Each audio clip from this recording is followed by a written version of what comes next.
We just had a vote on whether we should expel Congressman Santos, which just means should we kick him out of Congress. There is strong agreement that he made up most of his life story, and now he is also charged with the alleged misuse of campaign funds. I've called on him to resign, and I still think he should. Here's the issue. Congress is doing an ethics investigation into him right now.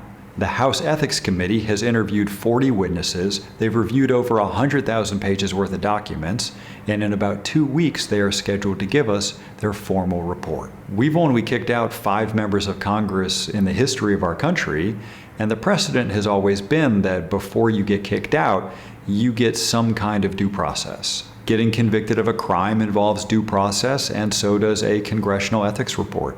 But since we don't have either of those things yet, what this vote would have done is change the precedent to say you can get kicked out without any due process. And that would be bad.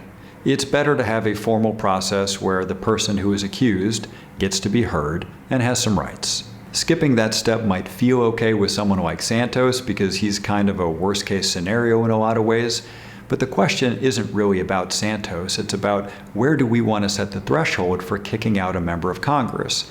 And if we decide that we're okay kicking someone out without giving them any due process, it's going to lead to all kinds of problems down the road. It's going to make this system really easy to politicize and weaponize. It's also completely unnecessary.